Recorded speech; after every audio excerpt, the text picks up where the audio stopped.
মহারাজের জয় হোক। কি ব্যাপার প্রহরী, অন্তদন্ত হয়ে সভায় আসার হেতু? মহারাজ, নবাব বাহাদুরের দূত এসেছেন। তিনি মহারাজের সাথে সাক্ষাৎ করতে চান। সাত সকালে কি গেরো?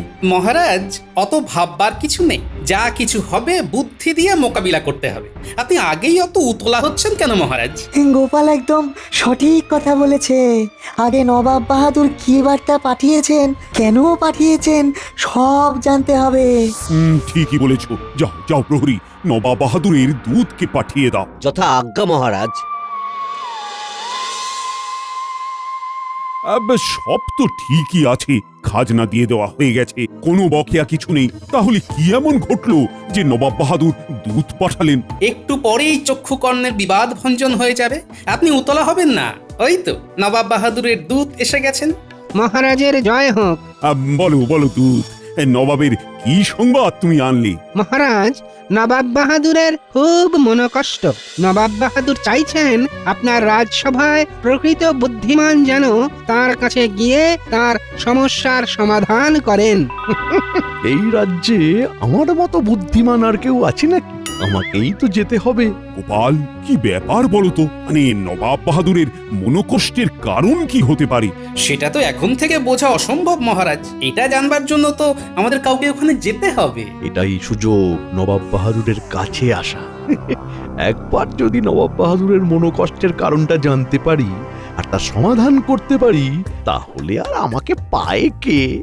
ঠিক আছে দূত, তুমি এখন বিশ্রাম নাও। আমরা আলোচনা করে খুব তাড়াতাড়ি আমাদের রাজ্যের প্রকৃত বুদ্ধিমানকে পাঠাবো। আমাকে এখনই ফিরতে হবে মহারাজ, আমাকে আজ্ঞা দিন। ঠিক আছে, আজ্ঞা দিলাম। তুমি সাবধানে মুর্শিদাবাদ যাও। তাহলে কে আমার রাজ্যের প্রতিনিধি হয়ে নবাব বাহাদুরের কাছে যাবে? বিজ্ঞানী, আজ তুমি বল। মহারাজ, বিজ্ঞানী বলার আগে আমি কিছু বলতে চাই। আসলে এই সমস্যাটা কিন্তু খুব জটিল বলেই আমার মনে হয়। এ আর নতুন কি বললেন মন্ত্রীমশাই? জটিল না হলে কি আর দূত পাঠিয়ে সাহায্য চান? আমার মন্ত্রী ওরকম। আসলে সমস্যাটা কিন্তু খুব জটিল বলেই মনে হয়। যেন নতুন কিছু বলছো। বলো বলো, তাড়াতাড়ি বলো, তুমি কি বলতে চাও? আমার মনে হয় আমি মন্ত্রীমশাইয়ের কথার ভাবটা বুঝতে পেরেছি। মহারাজ, মন্ত্রীমশাই এই সমস্যাটা সমাধান করতে চান, কি তাই তো? ওরে বাবা, তুমি তো সাংঘাতিক মানুষ, মনের কথা পট করে জেনে ফেলছো। এটাই তো অভিজ্ঞতা মহারাজ। অভিজ্ঞতাই তো আমাকে পরিপক্ক করে তুলেছে। নিন মন্ত্রীমশাই, আপনি আপনার মনোবাসনা মহারাজকে জানান। হ্যাঁ, ছেড়ে কাশো। হ্যাঁ মহারাজ, আমি আপনার মন্ত্রী। আমি ছাড়া এই সমস্যার সমাধান করার মতো আর কেউ নেই। ঠিক আছে, তবে তাই হোক। কাল তুমি নবাব বাহাদুরের দরবারে চলে যাও আর সমস্যার সমাধান করে চলে এসো। যথাজ্ঞা মহারাজ। আমি অনেক কিছুই করতে যাব, এই অপমানগুলো আমার সব মনে থাকে। কাজটা কি ঠিক হলো গোপাল? মন্ত্রীমশাইয়ের বুদ্ধির উপর আমার কোনো কালেই বিশ্বাস ছিল না, আর আজও নেই। মন্ত্রীমশাইয়ের মাথায় বুদ্ধি নেই মোটে। কুবুদ্ধি ভরা মাথা নিয়ে মুর্শিদাবাদ ছোটে। কি গোপাল, চুপ করে কেন? কিছু বলো। মহারাজ কিন্তু তোমাকে চেয়েছিলেন, তুমি গেলেই মহারাজ খুশি হতেন বেশি। কে বলেছে আমি যাব না? আমি ভেবে নিয়েছি আমাকে কি করতে হবে। ও বাবা, গোপালের হয়ে গিয়েছে ভাবা। তাহলে কেন মন্ত্রী বাড়ালো থাবা? মন্ত্রীমশাইয়ের মনটা আমি পড়ে নিয়েছিলাম আগে ভাগেই। উনি যে প্রবল বুদ্ধি ধরেন সেটা তো দেখাতে হবে। আমি একটু দেখাবার সুযোগ করে দিলাম। আমি আবার মহারাজের কাছে যাব এবং আমি যে লুকিয়ে মুর্শিদাবাদে যেতে চাই সেটা মহারাজকে জানিয়ে আসবো। লুকিয়ে মানে? ছদ্মবেশ ধরে। বাহ, এটাই তো আমরা চেয়েছিলাম। সেটা আমিও বুঝেছিলাম, তাই তো আমি তোমাদের সাথে আমার মত বিনিময় করলাম। আমি যাব, তবে গোপাল হিসেবে নয়, একেবারে ভিন্ন রূপে, ভিন্নভাবে। ছদ্মবেশ ধরে গোপাল যাবে দরবারে, মন্ত্রীমশাইয়ের কুবুদ্ধি যাবে ছাড় খাড়ে। মহারাজ, আপনাকে খুব চিন্তাগ্রস্ত দেখছি। কি হয়েছে মহারাজ? একটু অন্যরকম ঝামেলা এসে পড়েছে। কি এমন ঝামেলা যেটা মহারাজকে এতটা চিন্তায় ফেলেছে? নবাব বাহাদুরের দূত এসেছিল। নবাব বাহাদুর বার্তা পাঠিয়েছেন যে তিনি খুব মনোকষ্টে আছেন। মনোকষ্টের হেতু?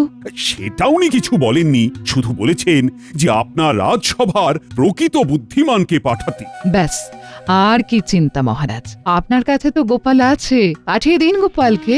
ভেবেছিলাম তো তাই, কিন্তু আমার মন্ত্রীটা সব কিছু একেবারে ঘেঁটে দিল। বুঝেছি, আপনি নবাবের মনোকষ্ট কমানোর জায়গায় আরো বাড়িয়ে দিলেন, তাহলে তো চিন্তার বিষয় আছেই। রানীমা, গোপাল দাদা আপনার সাথে দেখা করতে এসেছে। নিন, আপনার মুশকিল আসান এসে গেছে। দেখুন কি বলতে এসেছে আমাদের গোপাল। দাসী পাঠিয়ে দাও। মনটা কিরকম হালকা হয়ে গেল গোপালের আগমনে। রানী, তুমি তো জানো না, গোপালই তো মন্ত্রীকে পাঠাতে বলল। নিশ্চয়ই এর মধ্যে গূঢ় বিষয় আছে। প্রণাম মহারাজ। প্রণাম রানীমা। একটা কথা নিবেদন করার জন্য আপনাদের দুজনের সাথে দেখা করতে এলাম। এই রাতে না দেখা করলে তো আর সময় পাবো না মহারাজ। তার মানে তুমি কি কোথাও যাচ্ছ নাকি? এই আমাকে একটা বিপদের মধ্যে ফেলে তুমি আবার কোথায় যাচ্ছ? কোথায় আর যাব মহারাজ, ভাবছি অন্যরকম বেশ ধরে মুর্শিদাবাদ যাব। তুমি মুর্শিদাবাদ যাবে? তবে আগে বললে না কেন? মন্ত্রীকে পাঠিয়ে দিলাম। মন্ত্রী মশাই যাক না, উনি ওনার মতো কাজ করবেন আর আমি আমার মতো কাজ করব। আমি একদিকে নবাব বাহাদুরের মনোকষ্টের কারণ জানবার চেষ্টা করব, অন্যদিকে মন্ত্রী মশাই কি করছেন সেটার দিকেও একটু চোখ রাখবো। তুমি কি পরিচয় সেখানে যেতে চাও গোপাল? মনোকষ্ট যখন তখন আমি মনোবিজ্ঞানী। নবাব বাহাদুরের মনোকষ্ট জানবো আমি মনোবিজ্ঞানী হয়ে। তুমি জয়ী হয়ে ফিরে এসো গোপাল। এই যে প্রহরী, গোপালকে নিয়ে খাজাঞ্চির কাছে যাও। গোপাল, তুমি খাজাঞ্চির কাছ থেকে রাহা খরচ হিসেবে 100 মোহর নিয়ে নেবে। যথাজ্ঞা মহারাজ। প্রণাম রানীমা।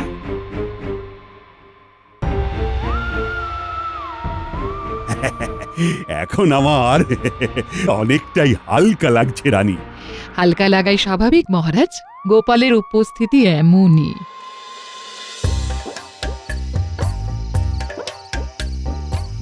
গিন্নি গিন্নি, খুব তাড়াতাড়ি খেতে দিয়ে দাও, কাল খুব ভোর ভোর যেতে হবে বুঝলে। কোন চলে যাবে শুনি? মুর্শিদাবাদ, নবাব বাহাদুরের মনোকষ্ট জানতে। ও, ভারী এলেন মনোকষ্টের বিশেষজ্ঞ। তোমার এই সরল সাদাসিধে বউটার মনে কত কষ্ট কোনোদিন জানতে চেয়েছো? তোমার আবার কিসের কষ্ট? হা করতেই তো মুখের কাছে সব চলে আসছে। কি আসছে, কি আসছে শুনি? এই তো হাঁ করলাম। এ কি এলো? আরে ওটা তো কথার কথা গিন্নি। আমার কথা হলো, কোনো কিছুর অভাব আছে তোমার? তোমার স্বভাবটাই তো এখনো বুঝতে পারলাম না গো, এটাই তো বড় অভাব আমার। বাবা, তুমি তো দেখছি অনেক কথা শিখেছো গিন্নি। কার বউ আমি সেটা দেখবে না? বিয়ে হয়ে আসা থেকে শুধু কথাই শুনে যাচ্ছি, কথাই শুনে যাচ্ছি, শুধু কথার চচ্চড়ি। যাকে, তোমার কথার সাত কাহন শোনার সময় নেই আমার। আমাকে কাল খুব সকালে বেরিয়ে যেতে হবে। আচ্ছা, তুমি কি খেতে দেবে আমায়? তা আমি আবার কখন বললাম যে খেতে দেব না? হাত পুড়িয়ে রান্না করেছি, নিজে খাবো বলে হাত মুখটা ধুয়ে এসো, খেতে দিচ্ছি। শুনে আমি খুব কৃতার্থ হলাম। তুমি খাবার বারো, আমি আসছি। কি কথা শুনলাম গো, কি কথা শুনলাম? নবাব বাহাদুরের মনের কষ্ট মেটাতে হবে, যে কিনা নিজের বউয়ের মনটাই বুঝতে পারলো না। বুঝতে পারছি, আমার আর কিচ্ছুটি হবে না। হ্যাঁ, বুঝে গেছি।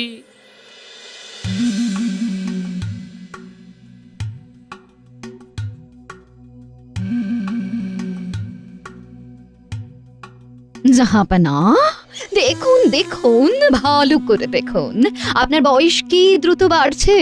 কাল অবধি আপনার দুটো দাড়ি পাকা ছিল, আজ আবার একটা দাড়ি পেকেছে। এর মানে কি বুঝছেন জাহাপানা? এর মানে আর বুঝতে হয় নাকি? আমি খুব দ্রুত বুড়ো হয়ে যাচ্ছি। তোমার কটা চুল পাকলো বেগম? ওই একটাতেই থেমে আছে জাহাপানা, আমার বয়স থেমে গেছে, আর বাড়বে না।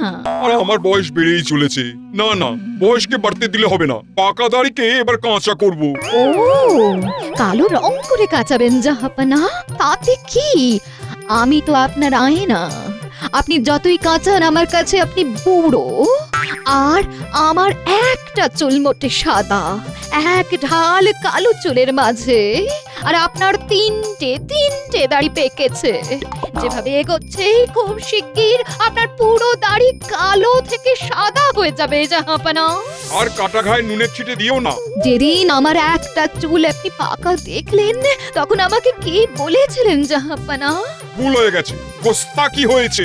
সেদিন আমাকে বুড়ি হয়ে গেছে বলে টিপ্পনি করেছিলেন, আর আজ দেখছেন তো আপনার গুনাহের সাজা কেমন উপরওয়ালা দিচ্ছেন। প্রতিদিন আপনার একটা একটা করে দাড়ি পাকছে জাহাপনা। না, বেগমের সামনে থেকে আমার চলে যাওয়াই উচিত।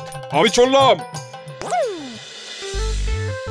উজির, উজির, আমি খুব দ্রুত বুড়ো হয়ে যাচ্ছি, আমার কি হবে? এ তো ভারী অদ্ভুত ব্যাপার, প্রতিদিন ঠিক একটা করে দাড়ি পাকছে কেন? সেটাই তো বুঝতে পারছি না। কত হাকিম বৈদ্য এলো, কেউ তো কিছুই করতে পারলো না। বুঝলে উজির, এসব গুনাহা, পাপ। জাহাপনা, কৃষ্ণনগর থেকে মন্ত্রী মশাই এসেছেন, আপনার সাথে দেখা করতে চান। কৃষ্ণচন্দ্র কি মাথা খারাপ হয়ে গেল? আমি বললাম সবচেয়ে বুদ্ধিমান লোককে পাঠাতে। মহারাজ মনে করেছেন মন্ত্রী মশাই খুব বুদ্ধিমান। পাঠিয়ে দাও, পাঠিয়ে দাও। আমার মনোকষ্ট না কমাতে পারলে মন্ত্রীকে কারাগারে নিক্ষেপ করব। সেলাম জাহাপানা, শুনলাম আপনার খুব মনের কষ্ট। তাই কষ্ট লাঘব করতে এলে, তাই তো? দেখি তুমি কেমন আমার কষ্ট লাঘব করতে পারো। আপনার মনের কষ্টটা আমার কাছে বলুন। কিছু বুঝতে পারছো না তো জাহাপানা। বলি, চোখের কি মাথা খেয়েছো? আমার 4টে দাড়ি যে পেকে গেছে সেটা দেখতে পাচ্ছ না? পাচ্ছি, দেখতে পাচ্ছি, পাবো না কেন? কুচকুচে কালো এক রাশ দাড়ির মাঝে 4টে ফুটফুটে ফর্সা দাড়ি। ভরসা? মন্ত্রী, তোমাকে তো আর এক মুহূর্ত ভরসা করতে পারছি না। উজির, মন্ত্রীকে কারাগারে নিয়ে যাও, বলে কি না ফর্সা দাড়ি। আমার অপরাধ নবাব বাহাদুর, আমি তো সাদা দাড়ি বলিনি, বলেছি ফর্সা। উফ, আবার আমার দাড়ি নিয়ে কথা বলছো? উজির, একে কারাগারে নিক্ষেপ করো। প্রহরী, প্রহরী! হুকুম জাহাপনা। এই মন্ত্রীকে কারাগারে বন্দি করে রাখো, নিয়ে যাও। নবাব বাহাদুর, আমি আর ফর্সা বলবো না, এবার থেকে সাদাই বলবো। আসলে দাড়ি তো সাদাই হয়। আবার আমার দাড়ি নিয়ে কথা বলছে। এই প্রহরী, দেরি করো না, নিয়ে যাও।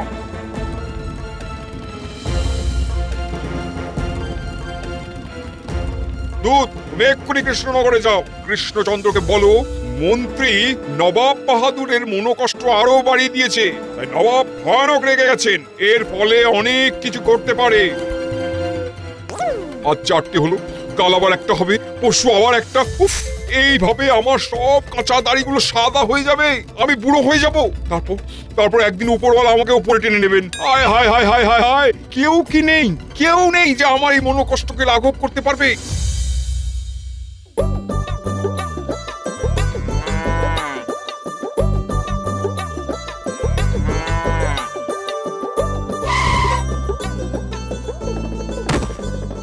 এসে গেছি, তাই না গাড়োয়ান? হ্যাঁ গোপাল দাদা। হুম, এখন আর আমায় গোপাল দাদা বলে ডাকবে না, এইখান থেকে আমায় ক্ষেত্রপাল বলে ডাকবে। আমি এখানে বিশেষ কাজে এসেছি, বুঝলে? ঠিক আছে, তুমি যা বলবে। তুমি এইখানে গাড়িটাকে রাখো, গরুটাকে জল টল দিয়ে খাবার দাও। এখানে কি আমাকে কিছুদিন থাকতে হবে? হ্যাঁ গাড়োয়ান ভাই, এখানে তোমাকে কিছুদিন থাকতে হবে, বুঝলে?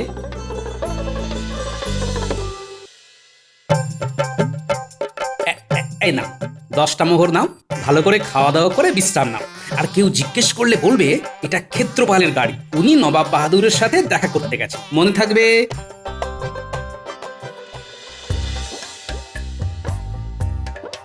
গোপাল এতক্ষণে পৌঁছে গেছে।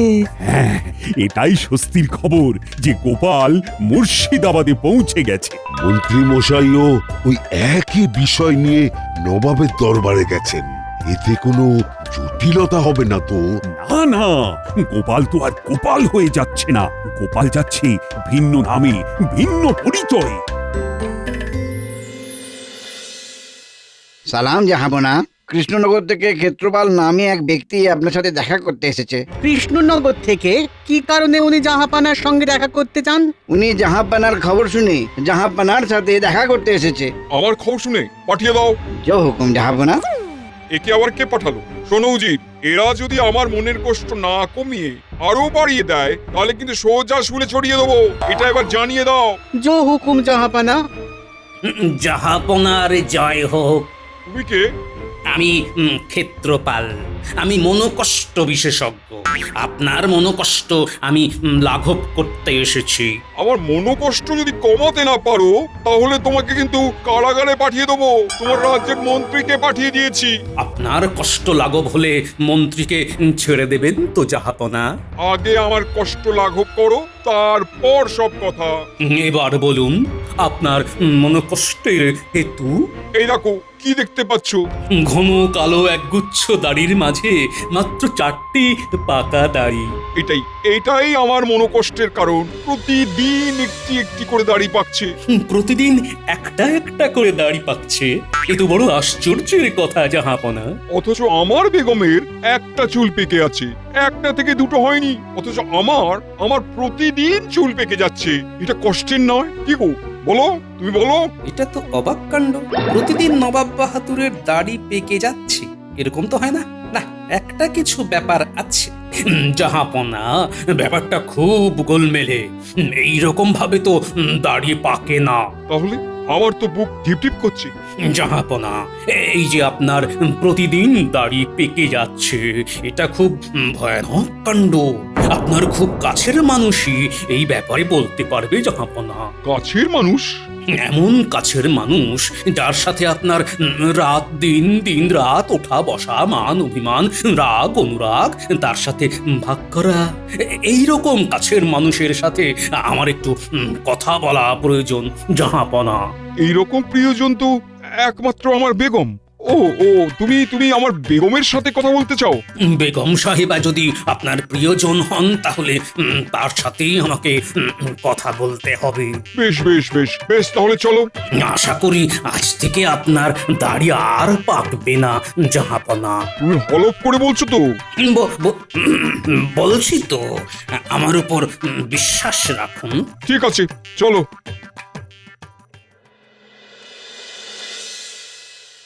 কি ব্যাপার প্রহরী? নবাবের দূত আপনার সাথে দেখা করতে চাইছেন। আবার কি হলো? যাকে ডেকে আনো। মহারাজের জয় হোক। বলো বলো দূত, কি খবর? নবাব বাহাদুর এখন কেমন আছেন? জাহাপানার মন আপনার মন্ত্রীর কথা শুনে আরো খারাপ হয়ে গেছে মহারাজ। নবাব বাহাদুর খুব রেগে গেছেন। এটা বলবার জন্যই আমি এসেছি। আমার বলা হয়ে গেছে, এবার আমি চলে যাব। আমার মন্ত্রী আবার কি বিপত্তি ঘটালো? দেখলে দেখলে মন্ত্রী আমার কোনো জায়গায় গিয়ে একটু ঠিক কাজ করে আসতে পারে না। এখন গোপালই ভরসা।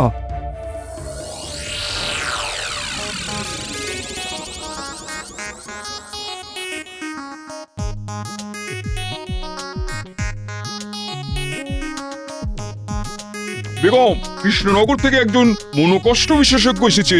আমার পাকা দাড়ি আর তোমার পাকা চুল নিয়ে আলোচনা করতে এসেছে।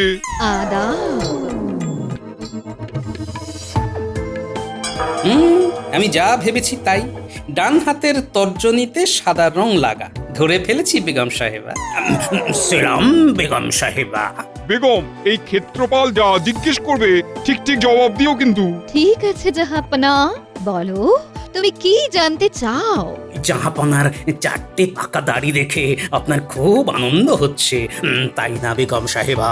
আমার যখন একটা চুল পাকা দেখা গেছিল তখন তোমাদের জাহাপনা ধরাকে একেবারে সরা দেখেছিল। দেখুন এবার কেমন লাগে, সব ওপরওয়ালার সাজা। জাহাপনা, আমি যা বুঝবার বুঝে গেছি। আপনার এই সাদা দাড়ি 1 মাস পরে আবার কালো হয়ে যাবে। তাই নাকি? তুমি সব বুঝে গেছো ক্ষেত্রপাল? বাবা বাবা। হ্যাঁ, আরেকটা কথা মাথায় রাখবেন, ভুলেও এই 1 মাস এই ঘরে রাত্রিবাস করবেন না। আপনি একদম একা একটা ঘরে দরজা বন্ধ করে শুয়ে থাকবেন জাহাপনা। এই রে, এই লোকটা কিরকম উল্টে পাল্টে দিল। আসলেই সব সমস্যার সমাধান হয়ে যাবে? হ্যাঁ জাহাপনা, আমি এবার খুলে সব কিছু বলি। হ্যাঁ, সবকিছু খুলে বলো। বেগম সাহেবা, আপনার ডান হাতের তর্জনীতে সাদা রংটা কিসের? সাদা রং? লুকোবেন না, একদম লুকোবেন না। কেন? আমার আঙুলে কি আছে? ওই আঙুলে যে সাদা রংটা আছে ওটাই তো রোজ রাতে নবাব বাহাদুর ঘুমিয়ে পড়লে দাড়িতে লাগিয়ে দেন। কেউ কেউ পাকা চুল ঢাকতে কালো কলপ করে, আর আপনি জাহাপনার কালো দাড়িতে সাদা রং লাগিয়ে দাড়ি পাকিয়ে দেন। ঠিক কিনা? বেগম, এইসব তোমার কাজ? হায় হায় হায় হায়, তুমি আমার বেগম হয়ে আমাকে বুড়ো সাজিয়ে মজা দেখছো? ক্ষেত্রপাল, ক্ষেত্রপাল, তুমি ধন্য, ধন্য তোমার চোখ। নবাব বাহাদুর, এইবার আমাদের মন্ত্রী মশাইকে মুক্তি দিন। তুমি কে? তোমার গলার স্বরটা চেনা চেনা লাগছে। আমি গোপাল নবাব বাহাদুর। আহা আহা, আমি তাই ভাবি গোপাল থাকতে কৃষ্ণচন্দ্র মন্ত্রীকে পাঠাবে কেন? গোপালের বুদ্ধি আর তাতেই সবার সিদ্ধি। বেগম, এই আনন্দের দিনে তোমাকে আর কিচ্ছু বললাম না। নবাব বাহাদুর, চুল দাড়ি পাকে কেন? অভিজ্ঞতায়। যত বেশি অভিজ্ঞ হবেন তত বেশি পাকবেন, পুরো গাছ পাকা মিষ্টি আমের মতো জাহাপনা। উচিত সমস্ত রাজ্যে ঘোষণা করে দাও, নবাব বাহাদুরের আর কোনো মনোকষ্ট নেই। উৎসবের আয়োজন করো, কৃষ্ণচন্দ্রকে খবর দাও। গোপাল, গোপাল সব কিছু আজ তোমার জন্য ঘটেছে। তোমাকে তোমাকে উপহারে ভরিয়ে দেবো। নবাব বাহাদুর, আমাদের মন্ত্রী মশাইকে মুক্ত করে দিন, শুধু এইটুকুই আমার চাওয়া। গোপাল, তুমি ধন্য, তুমি ধন্য।